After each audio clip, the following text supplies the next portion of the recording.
So the first way I utilized my opportunity was that when I got admitted to INSEAD, so I got my admission offer sometime in January of 2014 and I was due to start my course in September of 2014 because you get this little lead time. So I utilized that time before business school very effectively.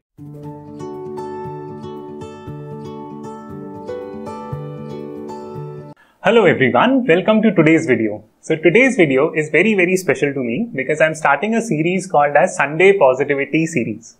Now hopefully if you like this series, please do like it and comment. That will indicate to me that you would appreciate this type of content and I would continue to shoot. The objective of this series is very simple, that I will try to shoot videos around how people have grown in their careers and what are some of the good things and bad things that they have done. And hopefully from the lessons that you will learn from these stories, you will be able to implement those in your own life. So I thought that I would kick off this series by sharing my own story of having worked at BCG, having worked at Dalberg, having gone to good undergraduate and graduate programs. I'll primarily share 3 mini stories with you. So please stay till the end of this video. There are important specific lessons that you can take away from these stories, which I will talk about. And hopefully you can implement that in your career. So let me get started with my first story.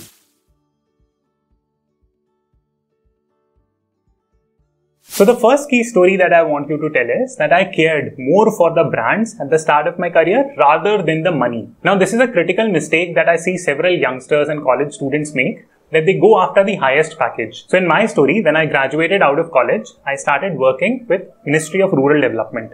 The pay package was really bad. I used to make like literally 12,500 rupees a month and I was losing money doing that job. I did that for 2 years. For 2 years, I did not make any money. Now you might ask that, hey Akshat, why were you doing this job? You were not getting paid much. So what was your thought process there? The thought process was very simple, that I was taking a long-term objective in my career. So number one, I was very clear that, hey, I wanted to go outside India and do my MBA. So I was building my profile for it. So working with Ministry of Rural Development would have helped me develop my profile. So that was the first reason why I picked up this job. And the second reason why I picked up that job was because I felt that, hey, there are like additional things that I could do. For example, I started teaching for the GMAT. When I was in college itself, I got a good GMAT score. I had a 770 on the GMAT and I started tutoring people for GMAT. So whatever little money that I made from that tutoring service, I plowed it back just to sustain my living expenses in a city like Delhi where I was working. I also cut down massively on my expenses. So I used to rent out very shabby looking place when I lived in Delhi, in Pandav Nagar. I used to spend only like 20 rupees eating per meal, right? So I used to eat chola kulcha. You might relate with this story, people who are living in Delhi, that we have chola kulcha. So I used to eat that. That used to be super inexpensive food for me. So I sustained that way for 2 years.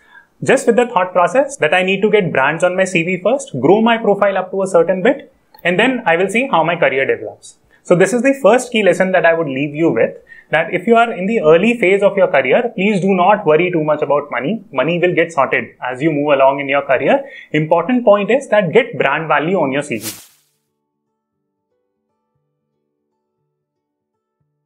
Now my second story is about utilizing the opportunities that you get. And I'll explain how did I utilize the opportunities. So the first way I utilized my opportunity was that when I got admitted to INSEAD, so I got my admission offer sometime in January of 2014 and I was due to start my course in September of 2014 because you get this little lead time. So I utilized that time before business school very effectively. What I did was that number one, I networked with a lot of people from INSEAD. Number two, I started case solving because that was one of the key things that I was interested in. I enjoyed case solving. I wanted to grow my career in management consulting. So I started case solving. I started involving my business school future classmates. So even before going to business schools, I started with case solving activities, connecting with management consultants more and more, discovering different offices.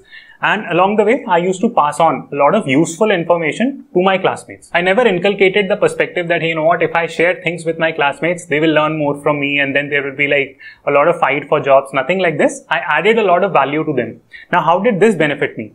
Actually, the way it benefited me was very simple. At any leading business schools, there are these different clubs. For example, there is a consulting club, there is a finance club, marketing club, luxury good club. So I became the vice president of INSEAD's consulting club. And the reason why I was appointed to that post was because I added a lot of value to my classmates even before coming to the business school. Now that forum, being the vice president of consulting club at INSEAD, it was massive because INSEAD is a consulting driven school. It allowed me to network with a lot of companies like BCG, Bain, McKinsey, Dalberg, so on and so forth.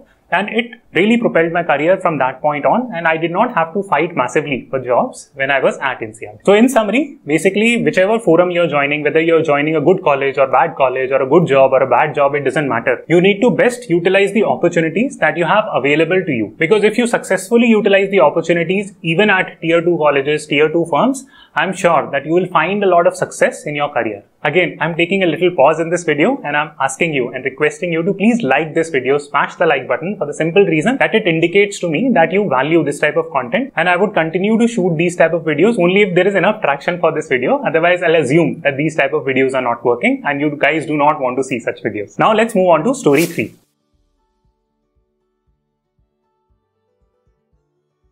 Now my third story is very simple but a very important critical lesson. And the lesson is that you need to be nice to people. I can't stress on this fact enough that whenever you are going in the job market, you need to be nice to people. You need to be genuinely nice, not fake nice, right? There's a difference between the two. Fake nice means that, hey, I need to get something out of this person. Let me just try to be nice to that person and done, right? It's done and dusted. It's a transactional relationship. Please don't be that kind of bad nice. Try to be good nice, and I'll explain from my story. So essentially, when I was at INSEAD, I got to network with a lot of people, right? For example, you might know that I have invested in a company called as Cases Over Coffee, and it runs a Cases Over Coffee Global Fellowship Program, which is literally one of its kind international learning development opportunity program. I would be very, very interested for people who are watching this video to figure out another company that does a similar kind of a project. They don't, right? It's very difficult to get international people interested in Indian companies and get them actively engaged. So the reason why I'm talking about this specific venture is that in terms of running Cases Over Coffee Global Fellowship, I had to build genuinely good relationships with people in the past.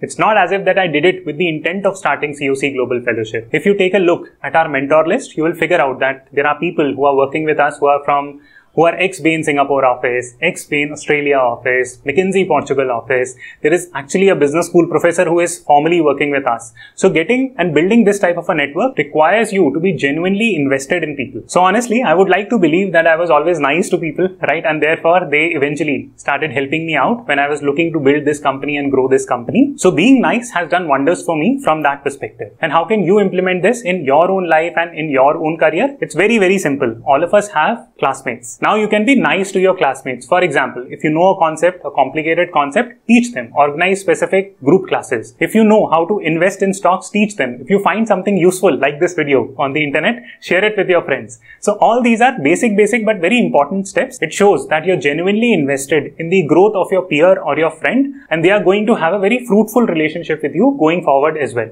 It's not a transactional relationship. It is just about you being nice and being a nice human being and sharing what you know.